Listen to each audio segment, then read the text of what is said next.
지금 돈이 없으신 분들 계시잖아요. 막 분당 벌써 핵심 지역 날아가고 있고, 막 거래됐대. 또 마음이 조급해지잖아요? 네. 근데 그런 분들에게 희망을 줄 수 있는 도시가 또 안양이에요. 공급이 너무 많아. 1년 사이에 지금 10,000세대 넘게 있거든요. 그래서 안양도 학군을 이제 특징으로 해서 움직이고 학군이 핵심 지역인 지역이거든요. 근데 얘네들의 특징은 그래도 분당은 주변에 신축 뭐 수정구나 이런 아까 봤지만 산성역 포레스트에 신축 생겼다고 분당에 있는 사람들이 그걸로 이사 가요? 안 가잖아요. 네. 근데 얘네들은 그래도 신축이 생겼다고 하면 조금 흔들려. 그래서 주변에 신축이 있으면 추후에 얘네들이 가격이 흔들릴 수 있겠다라는 예상이 충분히 되는 도시가 평촌 신도시 안양이란 말이에요. 근데 또 추후에 10,000세대 입주량이 있기 때문에 물론 그 중에서도 입지에 따라 좀 다르겠지만 그래서 앞으로 이제 가격이 좀 흔들릴 수도 있거나 지금 다른 애들은 가격이 가고 있는데 얘는 가격을 눌러주는 그런 요소가 있는 거죠. 공급 물량이. 그러다 보니까 지금 돈도 없어. 지금 당장 움직일 수 없어. 공부도 안 돼 있어. 시간이 필요해. 하신 분들이 이 공급 물량이 다 해소돼서 가격이 조금 더 떨어지고 흔들리는 걸 보고 나서 움직여도 괜찮을 지역으로 이제 안양이 괜찮은 거죠. 그런 의미로 제가 이제 평촌을 말씀드릴 수 있을 것 같아요. 그래서 안양이 24년도에 난리 났어요. 25년도까지 쭉 이어서. 이전에 21년도 말부터 22년도에 7,000세대 넘게 입주가 있으면서 얘네가 가격이 엄청 흔들렸었거든요. 안양이. 그러니까 24년도, 25년도 여기 넘어가는 요 시즌까지도 조금 가격이 흔들려가지고 기회의 시기가 또 오지 않을까 해서 그걸 확인하기 위해서 최근에 평촌도 임장을 다녀왔거든요. 요런 기회의 시기를 이용해보면 좋을 지역이 안양이기 때문에 내가 당장 움직일 수 없다 하시는 분들한테는 좀 안양을 고려해봐도 좋지 않을까 싶어서 이렇게 안양까지 소개를 드렸어요. 안양 23년도부터 시작해서 24년도까지 한 세대가 대부분 대단지예요. 2,000세대 넘게 지금 있잖아요. 그러니까 이렇게 좀 입지 좋은 애들 중에 대단지가 들어선 애들이 생긴다 그러면 조금 흔들릴 수 있으니까 챙겨서 보시면 좋겠다. 얘랑 생활권을 같이 하는 애 그리고 얘 시기에 맞춰서 흔들릴 수 있을 만한 애에 관심이 있으신 분들은 그 시기에 맞춰서 움직여보면 가성비 있게 갈 수 있지 않을까 싶습니다. 조금 더 말씀드리면 요 밑에 이제 여기가 호계동이거든요. 네. 그래서 어떻게 보면 여기 지역에 있는 신축들은 1기 신도시 그 토지개발 계획 안에 들어가 있진 않아요. 여기까지만 1기 신도시고 여기는 1기 신도시에 포함되어 있진 않은데 그 바로 요 길 하나만 건너면 여기 평촌의 핵심 지역 학원가가 있으면서 평촌의 핵심 지역인 여기가 평남 지역이 바로 코앞에 있거든요. 그러다 보니까 여기 사는 사람들은 사실 여기 지역을 전혀 다른 세상이라고 생각해요. 평촌 트리지아가 아니라 호계 트리지아. 그런 거 있잖아요. 우리가 그 목동도 정말 행정구역은 강서구인데 목동 롯데캐슬이라고 얘기 붙이는 것처럼 약간 수성구 붙이듯이. 그치요. 그래서 범어 뭐 이렇게 그쵸. 자기는 조금 더 그쪽에 붙고 싶은 거지. 그래서 이쪽에서는 학원가를 충분히 학원차가 딜리버리해서 이용할 수 있다라는 거를 이제 메리트로 해서 많이 얘기를 하고 여기 바로 옆에가 이제 3번이에요. 금정동 보이시죠?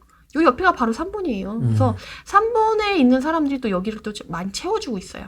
그래서 서로 인구를 주고받으면서 여기랑 좀 아까 안양 메가트리아 말씀드렸잖아요. 그 만안구 쪽에 걔네들이 새로이 입지를 다지면서 이제 대단지들이 밀집해 가고 있는데 걔네들이 어떻게 안정화되고 자리를 잡을 거냐에 따라서 평촌과 평남 지역의 수요를 끌어올 수 있냐 없냐가 조금 갈리게 돼요. 그래서 앞으로 조금 안양은 재미있는 도시로 기회의 도시로 한번 꾸준히 모니터링 해보면 좋지 않을까 싶습니다. 입주량이 24, 25 있으니까 충분히 관심 있게 볼 만한 지역 중. 물론 이제 위아래 밑에 동서남북 같이 물량을 좀 보긴 해야 되겠지만은 재밌는 도시인 거 맞는 것 같아요. 네네. 그래서 지금 충분히 시간이 필요하신 분들에게는 좀 도움이 되는 도시가 아닐까. 그래서 마음의 위안이 되지 않을까. 왜냐면 분당 방금 말씀드려서 막 분당 가는데 나는 돈도 없어. 속상해 하실 분들은 있으실 것 같아가지고. 한번 가봤잖아요, 저희가. 네네네. 되게 재밌어요. 모습이 되게 또 다양해서. 그죠, 다르죠. 포인트마다. 네, 완전히 또 색다른 그런 것들이 있어가지고. 머릿속에 쑥 지나가죠. 네. 되게 재밌는 도시였습니다. 그리고 또 최근에 또 안양이 우리 전에 인덕원 역세권 해가지고 인덕원 생활권 단지 갔었던 거 기억나시는지 모르겠어요. 네. 거기가 최근에 또 가격이 다시 반등해가지고 뉴스에 또 뜨기도 했었거든요. 프로지오가. 네네네, 그쵸. 인덕원 대우 뭐 이쪽이 또 떴어요. 왜냐하면 많이 빠졌으니까 실수요자는 이 가격이면은 괜찮은데? 라고 이제 들어가는 사람들이 있어서 또 이게 받쳐주고 있는 지역 중에 하나로 좀 떠서 다시 또 분위기가 좀 좋아지고 있긴 하죠. 사회초년생 1억 미만 자본금으로 1기 신도시 투자의 관점이겠죠? 투자는 무리겠죠? 그렇게 생각하시지 마시고 꼭 지금 사야 된다라고 생각하시지 마세요. 1기 신도시는 우리가 갭 투자의 성지잖아요, 사실. 이전에 3번 신도시 같은 경우는 풀피 투자도 막 성행했었어요. 20평대 위주로 해서 막 집을 샀는데 막 2천만 원씩 들어와. 통장에 꽂혀. 막 이랬던 데가 3번이었고 중동 신도시도 그렇고 3번도 그렇고 평촌도 그렇고 분당은 3천에서 5천만 원에도 투자가 가능했었던 시기가 있었고 그 시절에 올까요, 언제 또? 3천에서 5천? 이주 수요가 빠방하게 한꺼번에 쫙 나오면서 주변에 공급이 없어서 지금 건설사 도산한다고 건설사들이 몸살이고 있잖아요. 건설사들이 몸살에서 공급 안 하고 이주 수요 폭발하고 하면 전세가가 쭉 끌어올려주면서 그런 거는 이제 모든 요소가 이제 탁탁탁 맞아 떨어졌을 때 이게 가능하겠지만 뭐 분당을 이제 뭐 3천 5천으로 하기는 쉽지 않을 것 같지만 그래도 지금 막 10억 이렇게 벌어져 있는 것보다는 줄어들 여지가 있겠죠. 그러니까 제가 말씀드리고 싶은 건 뭐냐면 꼭 지금 답이 있냐 없냐를 결정해서 여긴 포기해 라고 하는 게 아니라 그걸 기회를 노려보고 있으라는 거지. 그래서 이전에 갭이 줄었을 때 충분히 전세가가 받쳐주는 도시가 1기 신도시의 매력이거든요. 그래서 사실은 재건축 투자하시는 분들이 재건축 투자하는 이유 중에 하나는 그러니까 재건축 투자하시는 분의 특징이 돈 많은 사람들이 재건축 투자를 해요. 맞아요. 왜냐면 돈 없는 사람들은 재건축 투자를 못 해.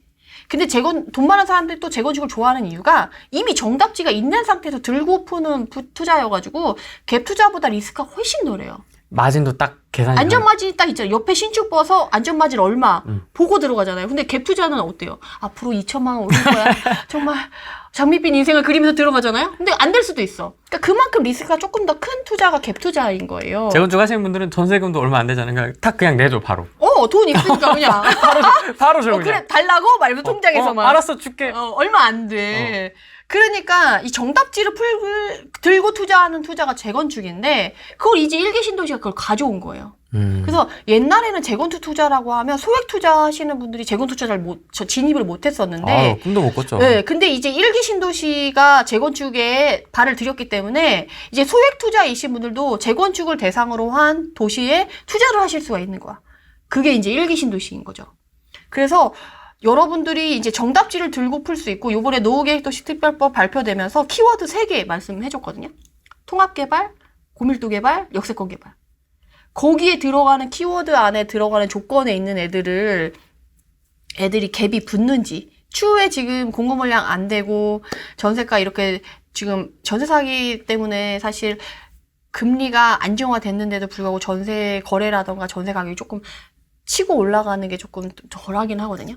근데 이 분위기도 천년만년 갈 수는 없어요. 안정화할 거란 말이에요. 그럼 안정화되고 금리도 안정화되고 하면 우리나라 사람들은 없어지는 돈보다는 그래도 이제 주거 사다리로 전세를 이용하는 걸 좋아하기 때문에 어느 순간에는 지금보다 낮게 좀 살아날 거란 말이에요. 그러면 당연히 갭이 줄어들 수밖에 없어요.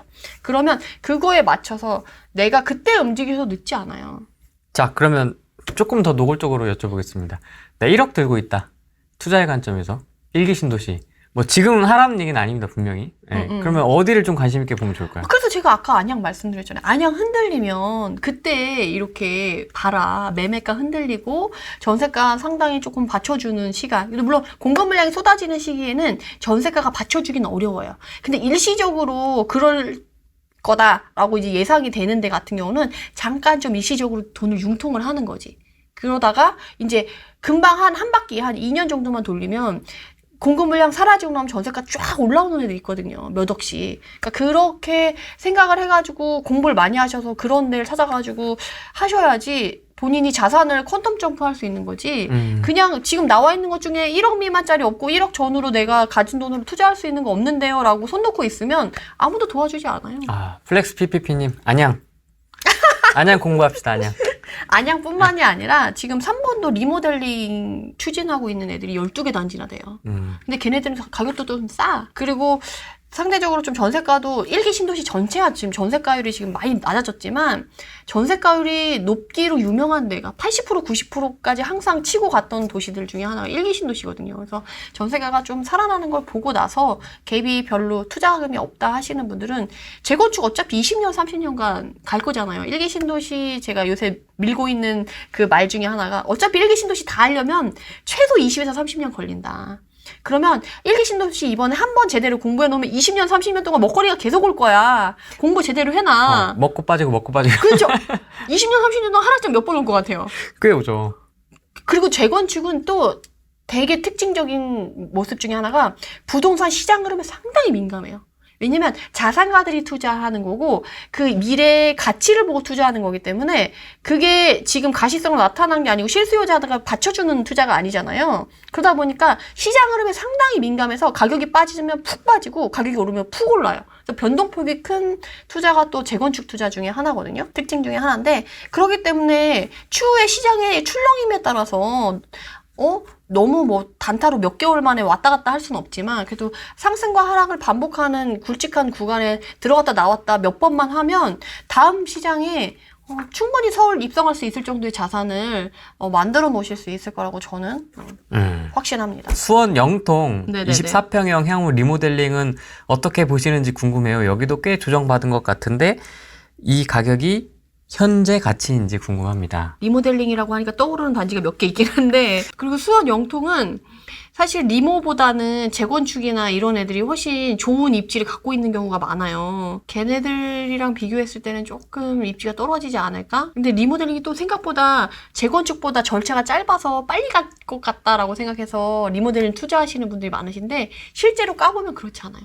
절차가 길든 많든 상관없이 속도가 빨리빨리 넘어가냐 안 넘어가냐가 중요한 거지 절차가 많고 적고가 중요하지 않더라고요. 그래서 좀 그거는 챙겨보시면 좋을 것 같아요. 지역 공부를 많이 해야 돼요. 입지로. 지금 실수요자가 어떻게 움직이는지. 수원 영통도 지금 최근에 준신축도 그렇고 신축도 그렇고 특징적으로 움직이는 애들이 있어요. 흔히 약간 개미지옥이라고 하는 단지가 있거든요. 그 단지는 이미 올 초부터도 거래가 확 많이 되면서 물건이 싹 사라진 애들이 있거든요. 딱 대놓고 얘기를 하진 않겠지만. 제가 그 개미지옥에 있었습니다. 돼지는 줄. 그래서 그쪽에 빠지지 않도록 어쨌든 입지 공부는 조금 공부를 많이 하시면 너무 좋을 것 같아요. 이것도 이제 재건축과 리모델링의 연장선의 질문인데요. 대전, 크목한. 사실 뭐 리모델링이나 재건축 이슈 하면 또 둔산동, 크목한 얘기 많이 나오지 않습니까? 여긴 좀 어떻게 보십니까? 투자의 관점이신 것 같아요. 네네. 근데 대전도 지금 어쨌든 세종이랑 뗄래야 뗄 수가 없어요. 그래서 세종이 이제 새로 공급되는 애들의 입지랑 결국에는 대전에서 사는 사람들이나 대전에 투자하고 싶은 사람들은 항상 세종이랑 비교를 하면서 얘 입지가 더 괜찮을까? 얘 수익이 더 많이 날까를 항상 고민하게 될 거거든요. 그래서 그거를 비교해 본다. 본인이 그래서 양쪽을 가보고 나서 더 괜찮다라고 생각하는 데를 투자하는 게 맞는 것 같아요. 그래서 제가 아까 말씀드린 세종의 3생활권 이랑 대전에 새롭게 개발되는 이제 신도시나 구역들이 있잖아요. 그래서 그거랑 비교를 해봐서 누가 더 메리트가 있을 것이냐를 생각해 본 다음에 가성비를 따져서 먼저 달려가서 가격이 높아졌어. 그럼 가성비가 좀 떨어지잖아요. 그럼 대전이 상대적으로 좀 덜 움직였어요. 그럼 대전이 나올 수도 있고 서로 주고받고 할 거라고 저는 좀 생각이 들거든요.